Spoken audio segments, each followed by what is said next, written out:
भैया काय सांगाल, तुम्ही एक तरुण शेतकरी आहे आणि खरीपाच्या विम्याचा लाभ तुम्हाला मिळाला का, काय वाटतं?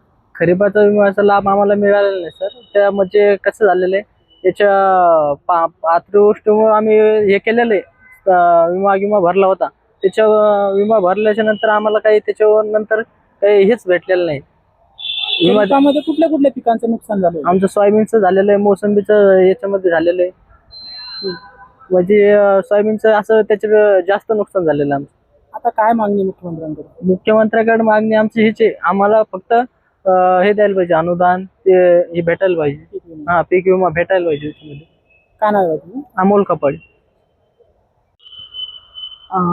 काय सांगाल, 2025 मध्ये खरीपाच्या अतिवृष्टी झाली आणि नुकसान झालं शेती पिकांचं, विम्याचा लाभ मिळाला का शेतकरी म्हणून, काय वाटतं? विम्यात जवळपास जालना जिल्ह्यामध्ये 66 मंडळ आहेत आणि या 66 मंडळातल्या शेतकऱ्यांनी 5,24,000 शेतकऱ्यांनी आपल्या पिकाचा विमा उतरवला होता. त्यापोटी जिल्ह्यामधून 30 कोटी रुपयाची रक्कम विमा कंपनीकडे शेतकऱ्याचा हिस्सा गेला आहे. सबसिडीच्या स्वरूपामध्ये 176 कोटी, असे टोटल 206 कोटी शेतकऱ्याच्या विम्याची नुकसान भरपाई म्हणून शेतकऱ्यांना देण्यासाठी शासनाने मंजूर केलेत.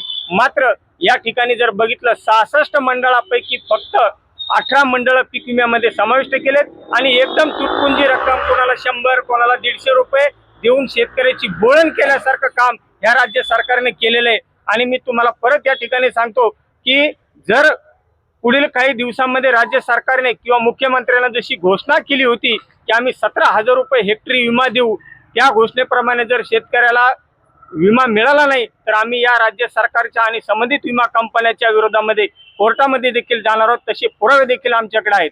काय नाव आहे तुमचं? माझं गजानन रामनाथ उगले. भाऊ, खरीपामध्ये तुम्ही काय पेरणी केली होती 2025 आणि तुम्हाला विम्याचा लाभ मिळाला का? यावर्षी 2025 खरीप हंगामामध्ये आमची 9 एकर जमिनीपैकी मी साधारण 3 एकर सोयाबीनची पेरणी केली होती. या पेरणीच्या अनुषंगानं शासनानं काही 17,000 रुपये हेक्टरी प्रमाणे विम्याचे कवच देऊ केलेलं होतं. मुख्यमंत्री महोदयांना माझी एकच विनंती की ज्याप्रमाणे आपण 17,000 रुपये हेक्टरी प्रमाणे सोयाबीनचा विमा कवच आपण कबूल केला होता किंवा देऊ केला होता, त्या 17,000 रुपये हेक्टरी प्रमाणे आम्हाला आजपर्यंत काही एकही रुपया आम्हाला त्या विम्याच्या पोटी मिळालेला नाही. कारण की शासन एवढं गाजावाजा करतं की आपल्याला विमा फाडा, विमा करा, विमा कवच करा, विमा संरक्षित करा. त्या अनुषंगानं आपण शेतकरी बी विमा फाडते आणि त्यात निसर्गाचा प्रकोप तर हा मराठवाड्यासाठी आमच्या अंगी किंवा आमच्या माती पडलेलाच आहे. त्या निसर्गाच्या प्रकोपाच्या अनेक गोष्टीला आम्ही सुद्धा मराठवाड्यातील बरेचसे शेतकरी सामोरे जातो आणि त्या सामोरे जाणाऱ्या नुकसानीला शासनानं किंवा मुख्यमंत्री महोदयांनी सुद्धा आमच्या शेतकऱ्याची दखल घ्यायला पाहिजे.